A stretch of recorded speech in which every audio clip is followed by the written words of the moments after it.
Hi everyone, this is robin और एक बार फिर से मैं आप सभी का स्वागत करता हूं एक बहुत ही इम्पोर्टेंट रिवीजन सेशन में।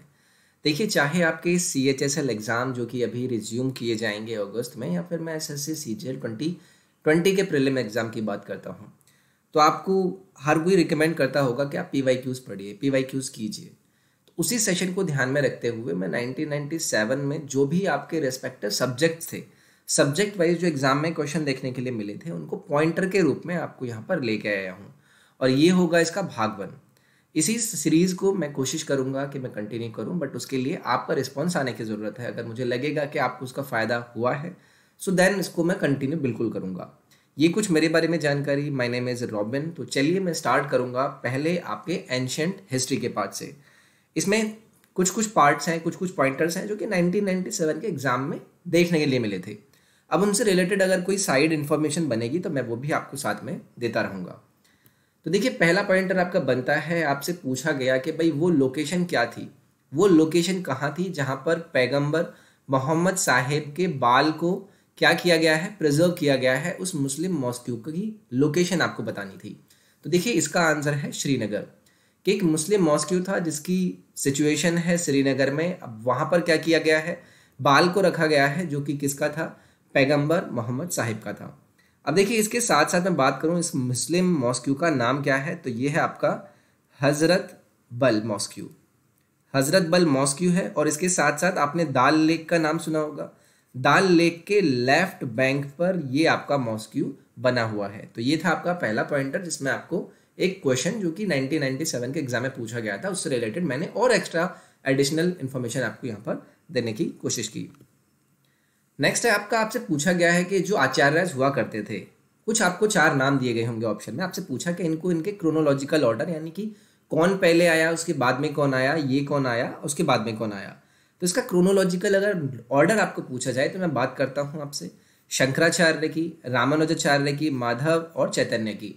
तो ये देखिए क्रोनोलॉजिकल ऑर्डर है, जिसमें सबसे पहले आपके शंकराचार्य आए, फिर उसके बाद आपके रामानुजाचार्य आए, फिर आपके माधव आए, देन उसके बाद आपके चैतन्य आए। तो इस ऑर्डर को आप याद रखेंगे। अब आप कहेंगे यार ये तो क्वेश्चन आपसे पूछा जा चुका है एग्जाम में, मैं इसको याद रख के क्या करूंगा।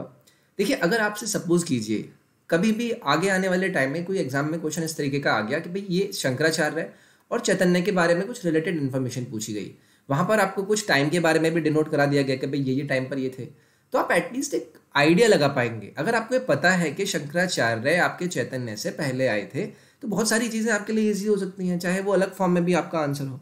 तो याद रखेंगे, ये आपका एक और पॉइंटर था। नेक्स्ट है, आपसे पूछा गया है कि अगर आप रिगार्डिंग 4 सामवत की बात करें, तो जिसमें आपका ग्रिगोरियन, साका, हिजरी और गुप्ता आपको दिए गए, इनको क्रोनोलॉजिकल ऑर्डर, यानी कि कौन पहले आया बाद में कौन सा आता है, इसके हिसाब से अगर इसे आपको अरेंज करना हो तो इसका ऑर्डर होगा आपका ग्रिगोरियन, देन उसके बाद साका, उसके बाद आपका हिजरी, एंड देन उसके बाद आता है आपका गुप्ता सामवत। तो एक्चुअली में सामवत होते हैं जो आपके क्या करते हैं, एक टाइम पीरियड को डिनोट करते हैं, टाइम पीरियड को मेंशन करते हैं। इनके अगर क्रोनोलॉजिकल ऑर्डर की बात करूं, क्रोनोलॉजी की बात करूं, तो Gregorian, Saka, Hijri, and then उसके बाद आपका आएगा गुप्ता।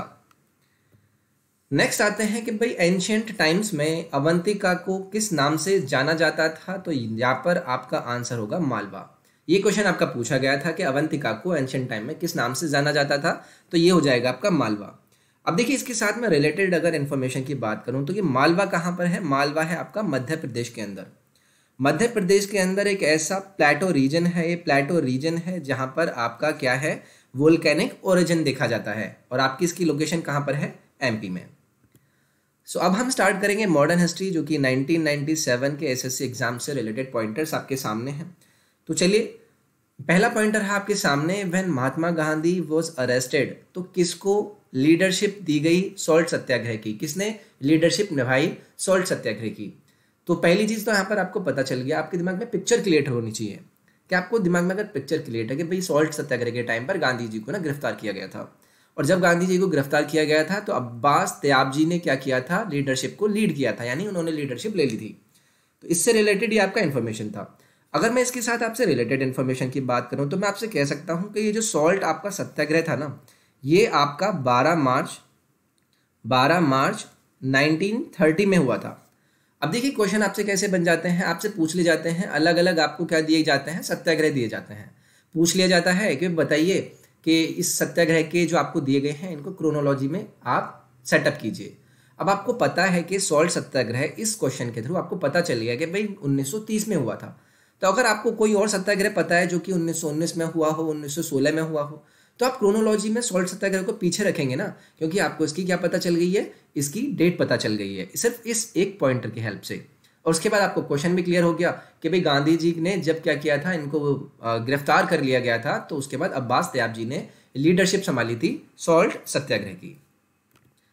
नेक्स्ट है आपका, in Lahore session of Congress the demand of Purna Swaraj was accepted as the aim of the Congress. तो देखिए इस सिंगल पॉइंटर से आपको कितनी सारी इंफॉर्मेशन मिल गई। पहले तो आपको ये पता चलेगा कि पूर्ण स्वराज का जो आइडिया था वो कौन से सेशन में अपनाया गया था, तो आपको पता चला कि लाहौर सेशन में। अब आपको ये भी पता चल गया कि भी लाहौर सेशन कांग्रेस में डिमांड उठी थी किसकी, पूर्ण स्वराज को, जिसको एक्सेप्ट किया गया था। और इसका मेनली एक जो एम था वो यही क्या था कि हमें पूर्ण स्वराज लेना है। तो ये हो गया आपका एक और क्वेश्चन। अगर मैं इसकी बात करूं कि इस लाहौर सेशन के प्रेसिडेंट कौन थे, तो इस लाहौर सेशन के प्रेसिडेंट थे आपके पीटी नेहरू। पीटी नेहरू आपके क्या थे, इसके प्रेसिडेंट थे। तो एक क्वेश्चन मैं यहाँ से आपके लिए एक और बना सकता हूँ कि भाई बताइए जब पूर्ण स्वराज को एक्सेप्ट किया गया था तो उस टाइम पर आपके प्रेसिडेंट कौन थे, ये आपसे क्वेश्चन पूछ लिया जाएगा। तो लाहौर सेशन में हुआ था और प्रेसिडेंट थे आपके जवाहरलाल नेहरू, और बाकी ये आपका क्लियर हो गया। नेक्स्ट है आपका, Sardar Vallabh Bhai Patel was the leader of Bardoli Satyagraha. तो देखिए क्वेश्चन आपसे बनता है कि बारडोली सत्याग्रह के लीडर कौन थे, तो आंसर हो जाएगा आपका सरदार वल्लभ भाई पटेल। या फिर आपसे पूछ लिया जाएगा कि भाई निम्नलिखित ऑप्शन में से बता दीजिए कि सरदार वल्लभ भाई पटेल ने कौन से सत्याग्रह को लीड किया। तो आपको पता होना चाहिए कि बारडोली सत्याग्रह जो था उसको लीड किया था किसने, सरदार वल्लभ भाई पटेल ने। नेक्स्ट है आपका, Mahatma Gandhi was arrested for the first time during satyagraha in the year 1908। Question किस तरीके से बन जाएगा कि भाई कौन सा टाइम था, किस साल में महात्मा गांधी को अरेस्ट किया गया था, तो आपका आंसर हो जाएगा 1908। या फिर मैं आपसे पूछ लूंगा कि यार वो कौन थे जिन्हें पहली बार किसी सत्याग्रह के लिए 1908 में गिरफ्तार किया गया था, तो वो आपके हो जाएंगे महात्मा गांधी जी। तो ये आपका एक और पॉइंटर हुआ।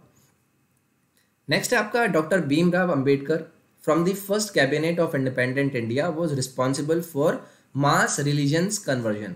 तो देखिए आपसे पूछा जाएगा क्वेश्चन में कि जब भी इंडिपेंडेंट इंडिया की पहली कैबिनेट बनी थी उसमें कौन थे जिन्होंने रिस्पॉन्सिबिलिटी ली थी किसकी, मास रिलीजन कन्वर्जन की, तो वो आज का आंसर हो जाएगा डॉक्टर भीमराव अंबेडकर।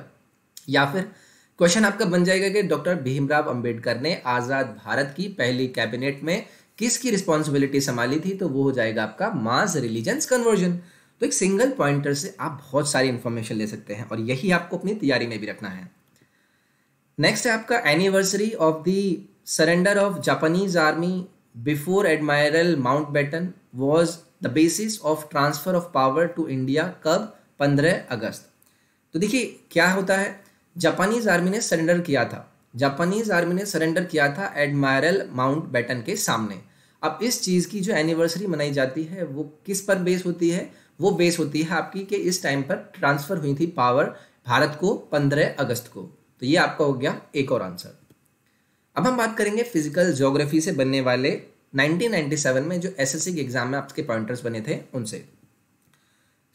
आपके सामने पहला पॉइंटर है, if the mass of a star is 2 times the mass of the sun it will collapse into a neutron star. तो आपसे मैं पूछा जाऊँ, अगर मैं आपको स्टेटमेंट दूं कि अगर मैं किसी स्टार का मास को 2 गुना कर दूं किसके, मास के, सन के कंपैरिजन में, तो क्या हो जाएगा वहां पे, वो एक न्यूट्रॉन स्टार कहलाएगा या फिर वो न्यूट्रॉन स्टार में कन्वर्ट हो जाएगा, हम उसे एक न्यूट्रॉन स्टार बुलाएंगे।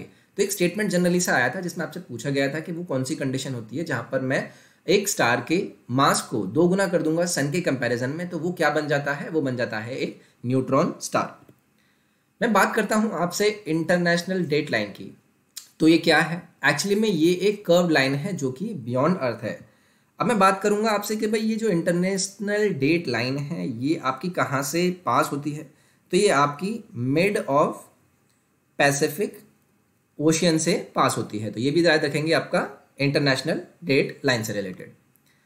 नेक्स्ट है आपका the interval between a high tide and a neap tide at a given place in 12 hours, कितना होता है वो, 12 घंटे 26 मिनट। तो आपसे पूछ लिया जाता है कि भाई हाई टाइड और नीप टाइड के बीच में जो एक टाइम पीरियड होता है वो कितने इंटरवल का होता है, तो याद रखेंगे 12 घंटे और 26 मिनट का। नेक्स्ट है जो सनलाइट होती है is available 24 hour on the longest day at this altitude on the earth. मैं आपसे बोलूँ कि भाई 24 घंटे में सबसे ज़्यादा किसी लैटिट्यूड पर अगर सनलाइट अवेलेबल होती है तो वो कौन से लैटिट्यूड होते हैं, तो वो होता है आपका 66 1/2 लैटिट्यूड्स, अर्थ की बात कर रहा हूँ मैं।